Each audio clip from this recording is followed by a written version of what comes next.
শেরে পাঞ্জাবের খাবারের দাম হঠাৎ কেন বাড়িয়ে দিল এটা বুঝতে পারলাম না।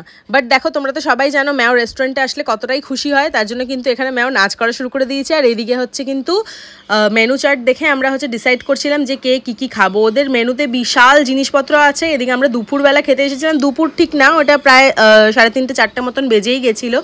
তো দেখো এখানে মেনু চার্ট দেখে ডিসাইড করা চলছে। তারপরে কিন্তু অর্ডার দেওয়ার পরে প্লেট আগে এসে দিয়ে গেল। তারপরে আধ ঘন্টা থেকে 45 মিনিট পর্যন্ত আমাদেরকে ওয়েট করতে হলো।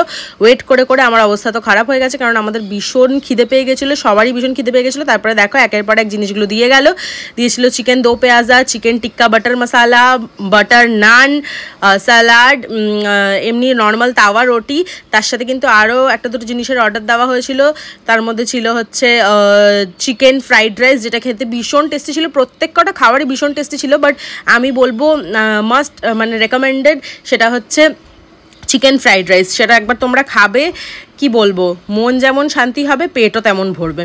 তো দেখো তারপরে এখানে বেশ চিকেনটাকে র্যাপ করে নিলাম বাটার নানে আর পুড়ে দিলাম মুখের মধ্যে। খেতে কিন্তু দারুণ ছিল, ভীষণ টেস্টি। চিকেনগুলো এতটা ডিলিশিয়াস, সফট, টেন্ডার, জুসি যে আমি তোমাদেরকে বলে বোঝাতে পারবো না। ম্যাও খেয়ে কিন্তু ভীষণ খুশি হলো। দেখো এদিকে তোমরা ম্যাওয়ের এক্সপ্রেশন দেখে নিশ্চয়ই বুঝতে পারছো যে ম্যাও কতটা খুশি হয়েছে, তাই বললো।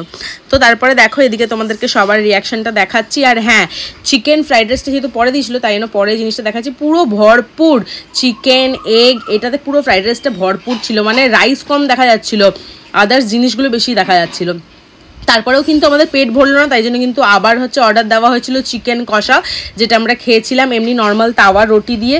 এটাও খেতে কিন্তু ভীষণ ভালো লেগেছিলো। আর হ্যাঁ, শেরে পাঞ্জাবের আমি রেস্টুরেন্টের ভিতরে মানে এসি রেস্টুরেন্টের ভিতরে যেই ওয়াশরুমটা সেটা আগে কোনো দিনও ইউজ করিনি, বাইরের ওয়াশরুমটা ইউজ করেছিলাম। তো সেই জিনিসটা তোমাদেরকে কী বিশেষত্ব আছে সেটা তোমাদেরকে দেখাবো। আর লাস্টে কিন্তু নেওয়া হয়েছিল ম্যাওয়ের জন্য ওখানে স্পেশাল লস্যি, আর মা বাবা কিন্তু খেয়েছিল চা। তো এইটা খাওয়া দাওয়ার পরে কিন্তু আমি ওয়াশরুমে চলে গেছিলাম। যে কথাটা বলবো সেটা দেখাচ্ছি এখন। এই দেখো এখানে কিন্তু অটোমেটিক ট্যাপ আছে, মানে কলের নিচে হাত দিলেই কিন্তু জল পড়বে।